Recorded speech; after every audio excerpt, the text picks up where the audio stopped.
Assalamualaikum warahmatullahi wabarakatuh. Perkenalkan, nama saya Febriana, NIM 232510P, Program Studi S1 Kebidanan Ali Jenjang, Mata Kuliah Pendidikan Budaya Anti Korupsi, Dosen Pengampu Dr. Hendra Sudrajat SHMH. Pada hari ini, Rabu, tanggal 6 November 2024, saya akan menjelaskan pencegahan dan pemberantasan korupsi menurut teori konstitusi Nusantara. Teori konstitusi Nusantara sebagai suatu teori baru yang ditemukan dari hasil riset pada tahun 2016 di Malang, Provinsi Jawa Timur oleh Dr. Hendra Sudrajat, SHMH. Sebagai peraih rekor muri Doktor Hukum Tata Negara termuda di Indonesia dengan lulus cum laude tahun 2011.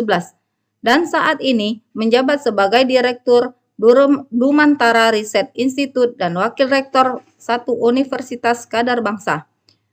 Teori konstitusi Nusantara merupakan teori yang menjelaskan mengenai konstitusi dan peraturan perundang-undangan yang berlaku di masa lalu, yakni pada masa Kerajaan dan Kesultanan Nusantara, dan berfungsi sebagai nilai dan keteladanan berkonstitusi dalam kehidupan berbangsa dan bernegara saat ini, termasuk untuk mencegah terjadinya korupsi yang sedang marak di Indonesia. Dalam teori konstitusi Nusantara, memiliki bahasan yang berhubungan dengan mata kuliah pendidikan budaya anti korupsi, karena salah satu pembahasannya memiliki hubungan dengan penegakan hukum dan mencegah dan memberantas korupsi. Adapun komponen teori konstitusi Nusantara atau teori Nusantara Slim Constitution State of Culture sebagai berikut. 1. People habits atau kebiasaan masyarakat. Pada masa kejayaan Nusantara terhadap kehidupan masyarakat yang memiliki tradisi dan kebiasaan para pemimpin masyarakat di kala itu. Kebiasaan para pemimpin dan tokoh masyarakat sebagai suatu cerminan keteladanan dalam bermasyarakat. Keteladanan terlihat dalam perilaku dan tindakan yang diikuti oleh anggota kelompok masyarakat yang menjadi modal terbentuknya suatu masyarakat. Sehingga di mana ada masyarakat di situ terdapat hukum. Dalam pencegahan korupsi perlu diawali dengan kebiasaan perilaku dan sikap yang baik. Seperti menjadi teladan dalam hidup dengan menjaga pelopor anti korupsi di kalangan mahasiswa dan masyarakat. 2. Living law atau hukum yang hidup. Keteladanan yang muncul dari kebiasaan baik para tokoh masyarakat. Kemudian melahirkan hukum yang hidup, yang sebenarnya menciptakan hukum tidak tertulis dan hukum yang tertulis. Terdapat banyak hukum yang hidup dalam masyarakat, khususnya bagi masyarakat adat yang ada di Indonesia. Hukum yang hidup menjadi tradisi dan istiadat masyarakat Indonesia dan dijamin dalam konstitusi. Budaya malu untuk mengambil yang bukan hak miliknya. Sesungguhnya, bagian pendidikan anti korupsi yang memiliki daya tangkal yang efektif. 3. Power king atau kekuatan pemimpin. Dalam sebuah kepemimpinan, dibutuhkan suatu kekuatan pemimpin dalam menggerakkan kepemimpinannya. Sehingga dalam teori konstitusi Nusantara dijelaskan bahwa hukum menjadi kekuatan pemimpin untuk menjalankan kepemimpinan pemerintahannya. Dan berlaku di setiap tingkatan kepemimpinan baik dari tingkat pusat sampai tingkat daerah. Kekuatan pemimpin menciptakan ketegasan dalam memberantas korupsi di Indonesia. 4. Royal Constitution atau konstitusi negara. Teori konstitusi Nusantara menjadi poin penting dari suatu konstitusi adalah materi muatan konstitusi, sehingga konstitusi negara berfungsi untuk mengatur tata negara bernegara, termasuk untuk membatasi, mengawasi kekuasaan untuk tidak korup, mengatur distribusi kekuasaan negara agar tidak terjadi penyalahgunaan wewenang negara. Konstitusi negara terdiri dari konstitusi tertulis dan tidak tertulis, dapat bekerja maksimal untuk mencegah dan memberantas korupsi di Indonesia. 5. Archipelago, teori T, atau kewilayahan Nusantara kedaulatan negara. Teori konstitusi Nusantara memberikan penjelasan bahwa kedudukan kewilayahan Nusantara sangat penting. Penjelasan kewilayahan Nusantara sama artinya dengan kedudukan kedaulatan negara.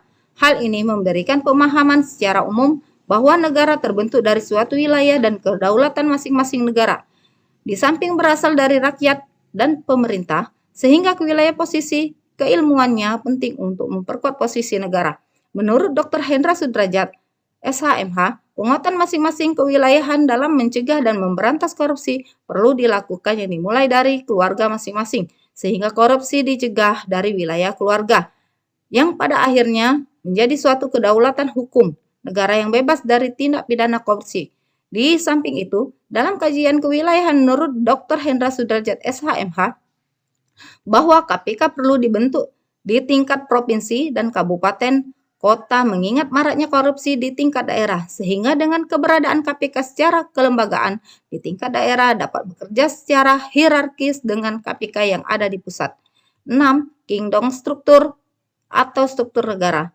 Kingdom struktur atau struktur negara dalam pembahasan teori konstitusi Nusantara merupakan struktur dan pembagian kekuasaan seperti kekuasaan legislatif, kekuasaan eksekutif, dan kekuatan yudikatif. Struktur negara ini bekerja untuk memaksimalkan organ-organ negara dalam menjalankan kekuasaan pemerintah negara.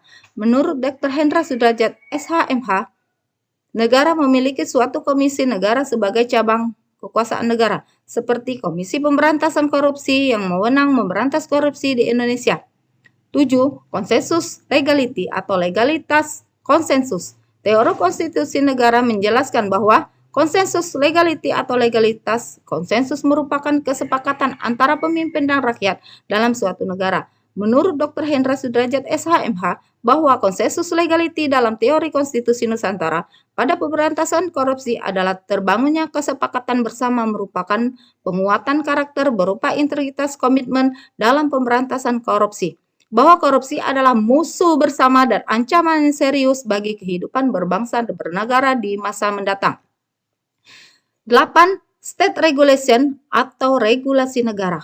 Regulasi negara dalam teori konstitusi Nusantara yang terdiri dari Undang-Undang Dasar Negara Kesatuan Republik Indonesia tahun 1945 dan undang-undang lainnya, serta peraturan lain yang berada di bawahnya, sehingga sebagian-bagian dari kategori state regulation dalam kajian teori konstitusi Nusantara terdapat peraturan perundang-undangan yang berhubungan dengan pemberantasan korupsi, yakni Undang-Undang Republik Indonesia tentang Pengadilan Tindak Pidana Korupsi dan Undang-Undang Republik Indonesia yang mengatur tentang Komisi Pemberantasan Korupsi. Kedepan menurut Hendra Sudrajat, SHMH, dalam aspek state regulation atau regulasi negara diperlukan peraturan daerah tentang pencegahan dan pemberantasan korupsi yang berlaku di wilayah masing-masing provinsi dan kabupaten atau kota di Indonesia. 9. Value transformation atau transformasi nilai. Dr. Hendra Sudrajat SH sebagai penemu teori konstitusi Nusantara selalu mengatakan bahwa Indonesia today and tomorrow is the reality of the archipelago in the past, yang artinya Indonesia hari ini dan esok adalah kenyataan Nusantara di masa lalu, sehingga komponen terakhir teori konstitusi Nusantara menjelaskan value transformasi atau transformasi nilai konstitusi Nusantara di masa lampau yang dapat dijadikan sebagai keteladanan dalam pencegahan dan pemberantasan korupsi di Indonesia. Undang-Undang Simbur Cahaya Era Kerajaan Palembang yang ditulis oleh Ratu Sinuhun menurut Dr. Hendra Sudrajat SH menyebutkan bahwa adanya perlindungan HAM di dalamnya yang secara tidak langsung melindungi hak milik orang lain dari perbuatan korupsi. Demikian penjelasan dan pembahasan teori konstitusi Nusantara sebagai tugas mata kuliah Pendidikan Budaya Anti Korupsi. Salam 25. Nusantara menuju Nusantara unggul. Wassalamualaikum warahmatullahi wabarakatuh.